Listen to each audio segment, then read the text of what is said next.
You are standing at the bottom of a mine shaft. The air is so thick with dust you can barely breathe. The ceiling is so low you have to crouch. Water drips constantly from above, soaking your clothes, chilling you to the bone. The only light comes from a small candle attached to your helmet. It flickers and threatens to go out.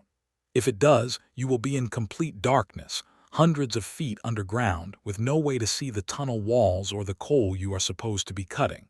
Your back aches from hours of bending. Your hands are bleeding from handling rough rock and sharp tools. You have been down here for 10 hours already. You have at least 4 more to go. You are 9 years old. You should be in school. You should be playing. Instead, you are here in the dark, in the cold, breathing poison, because your father is dead and your mother cannot feed your siblings alone.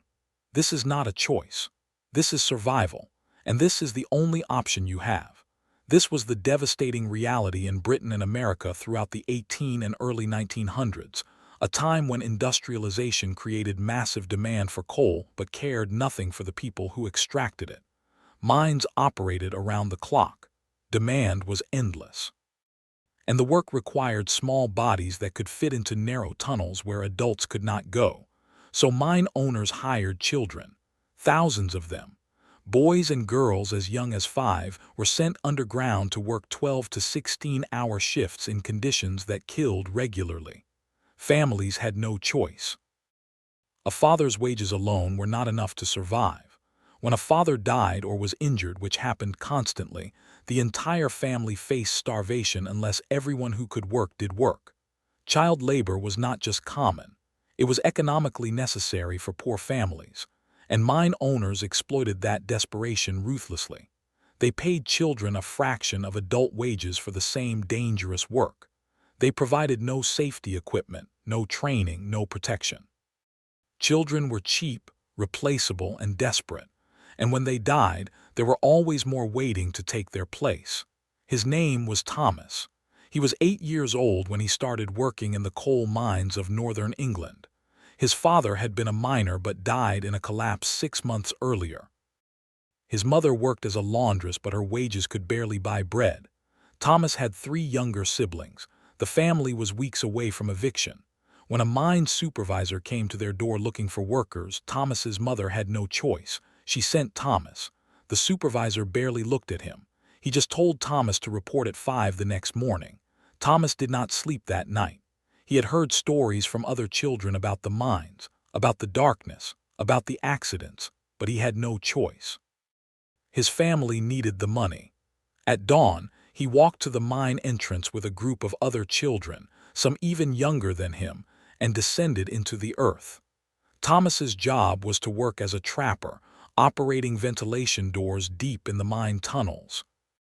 He was taken to a narrow passageway and shown a wooden door built into the tunnel wall. His job was to sit beside this door in complete darkness and open it when coal carts or miners needed to pass through. Then he had to close it immediately to maintain airflow and prevent explosive gas buildup. If he fell asleep, if he missed a cart, if he left the door open, miners could die from gas poisoning or explosions. An 8-year-old child was responsible for adult lives. And he had to do this alone in total darkness for 14 hours a day. The mine owners gave him a small candle that lasted only a few hours. After that, he sat in blackness so complete he could not see his own hands. He heard things in the dark, the drip of water, the creak of timber supports, the distant sound of pickaxes, and always the fear that the tunnel would collapse and bury him alive. The work destroyed Thomas mentally before it destroyed him physically. The isolation was unbearable. He sat alone in the dark for hours at a time, with nothing to do, no one to talk to, nothing to occupy his mind except fear. He started having hallucinations. He saw shapes moving in the darkness. He heard voices that were not there. He began to lose track of time. Hours felt like days.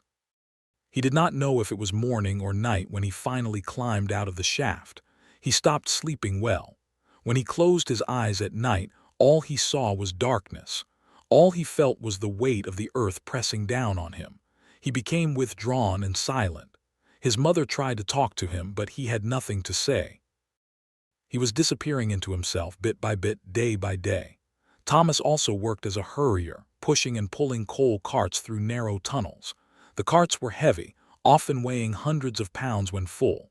Thomas was attached to them with a chain and harness that wrapped around his waist. He crawled on his hands and knees, dragging the cart behind him through tunnels barely 2 feet high. The chain cut into his skin. His knees bled from scraping against rough stone. His back was bent permanently from the constant crouching. He developed sores on his hands and knees that never healed because he was always working in dirt and coal dust. He breathed that dust constantly. It filled his lungs.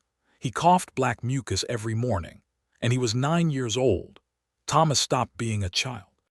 He stopped playing. He stopped laughing. He existed only to work.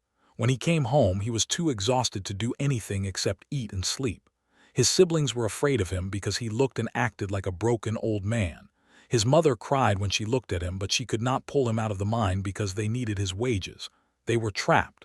Thomas was being sacrificed so the rest of the family could survive, and everyone knew it.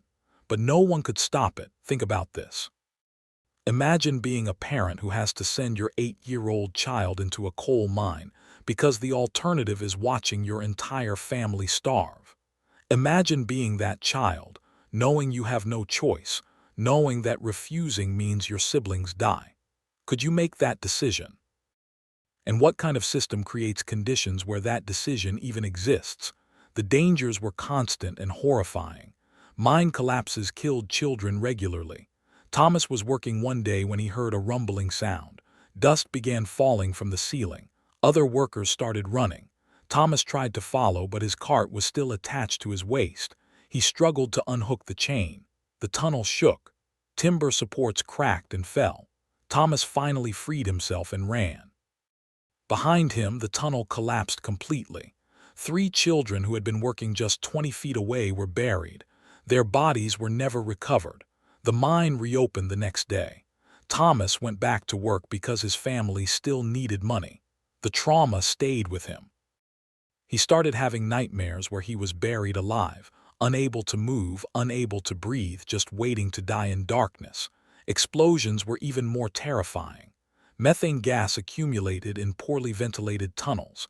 A single spark from a tool or a candle could ignite it. The explosion would rip through the mine, killing everyone in its path.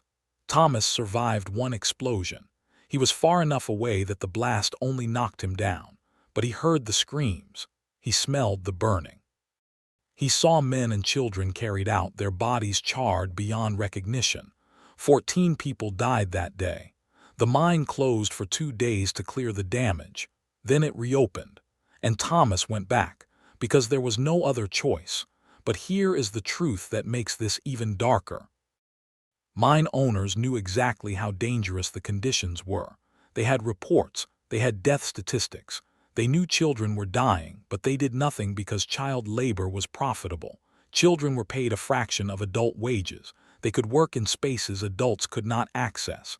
And there were always more desperate families willing to send their children underground when the alternative was starvation. The system was designed to exploit desperation, and it worked perfectly. Now think about this. Child labor still exists. Right now, children are working in mines, factories, and fields around the world in conditions not much better than what Thomas endured. They work because their families have no other choice. Does that bother you?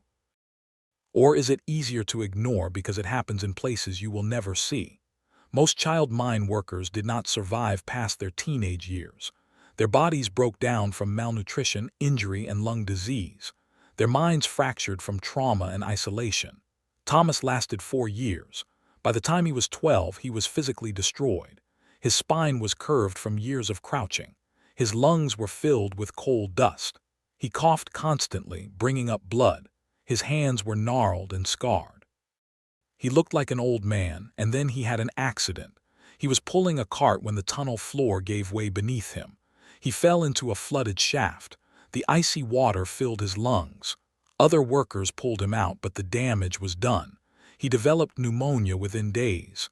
There was no doctor, no medicine, just his mother sitting beside him, helpless as he struggled to breathe. Thomas died at 12 years old. His mother buried him in a pauper's grave. She had no money for a coffin or a marker. His younger brother started working in the same mine the following week. The cycle continued. The mine owners did not attend the funeral, did not send condolences, did not acknowledge that Thomas had ever existed. They just hired another desperate child to take his place. Society needed coal. It powered factories, heated homes, and fueled the Industrial Revolution. Every bit of progress, every advancement, every comfort of the modern world was built on coal extracted by people like Thomas. Children who had no choice. Children who were sacrificed so others could live better lives. Thomas spent 4 years in darkness so factories could run. He destroyed his body so homes could be warm. He died at 12 so society could advance. And society did not care. It just moved on, burning the coal he had helped extract, never thinking about the cost. The system eventually changed. Child labor laws were passed. Mines were regulated. Safety standards were established. But those changes came too late for Thomas and thousands like him. They died so future generations would not have to. They paid the price so others could demand better. Thomas is gone now. The mine where he worked has been sealed. The tunnels where he crawled in darkness have collapsed or flooded, but the coal he helped extract powered a world that forgot he existed. He had no choice. He took the job because the alternative was watching his family starve, and the job killed him. If you think child mine work was the only job people took when they had no choice, there were others. Jobs that were just as deadly, just as desperate, just as unavoidable. Jobs where the only requirement was desperation and the only outcome was suffering. And some of those jobs still exist today.